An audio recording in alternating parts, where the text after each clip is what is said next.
Instead, now, a full year later, here's where we are. More than 830,000 deaths caused by COVID, the majority of which occurred under this administration, despite having many tools and significant resources from Congress, including $80 billion plus for testing. A variant is now spreading out of control across the country, with places like Washington, D.C. seeing a staggering increase in case counts over the holidays, and now my state of North Carolina is following suit with a 319% increase as of yesterday. Over the holidays, when Americans were instructed to do the responsible thing and get tests before they see loved ones, there were no tests on the shelves or online, and hours-long lines were the norm at testing sites across the country. The testing situation was worse when many sought tests to safely return to work or to school. And the most vulnerable Americans who contracted the virus could not get the treatments designed to help because they were now in short supply. This administration has time and again squandered its opportunities and made worse in the decisions you've made on testing and treatment, and most crucially, in communications with the American people. The American people are right to be confused. It seems like you all don't talk amongst yourself. Some examples.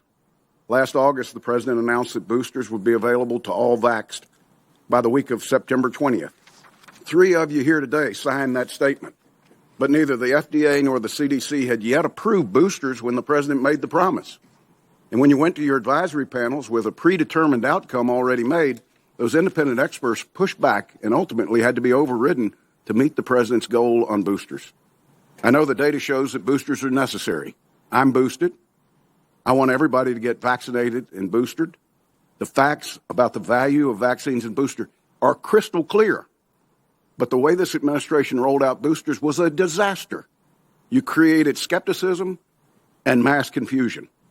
Example 2, last summer the president dramatically announced that CDC recommendations changed so that vaccinated Americans didn't need to wear masks indoors, implying that the worst of the pandemic was behind us, even as the Delta variant was exploding in India. Only after Delta hit America did CDC begin to take it seriously, and the administration had to change course. Example 3. Last week, Dr. Fauci said that the CDC was going to update its guidance on quarantine. He left the American people with the impression that CDC's guidance was going to include some testing component to reduce the quarantine to 5 days. But when CDC did update its guidance, there wasn't a testing requirement. Again, I'm not questioning the science. I'm glad you refrained from testing mandates. But I'm questioning your communication strategies. It's no wonder that the American people are confused. When the president announced on December 21st that 500 million tests were going to be purchased, he left out that the contract wasn't going to be signed for weeks, and it would take even longer for those tests to materialize.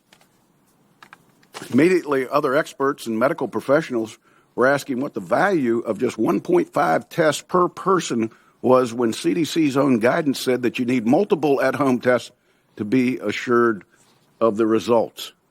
Yesterday, the administration mandated that insurers now cover the 170 million Americans that are covered by private insurance. They must cover up to 8 tests per person per month.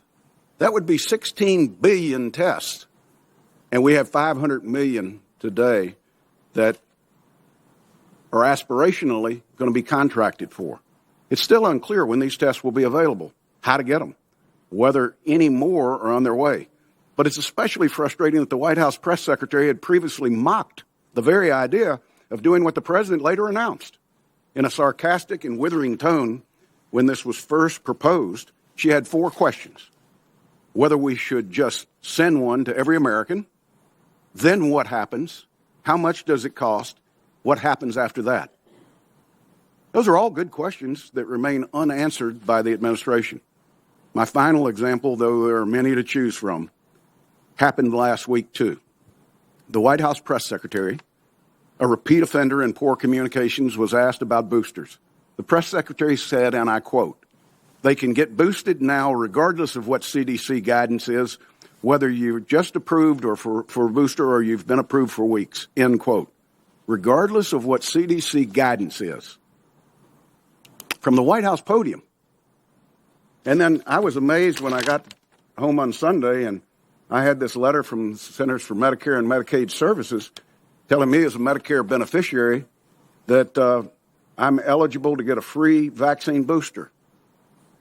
5 months after the president announced we were going to have boosters, this is the first communication from CMS that I've gotten as a Medicare beneficiary in the 2 years of COVID. And all of a sudden I get a request to get boosted.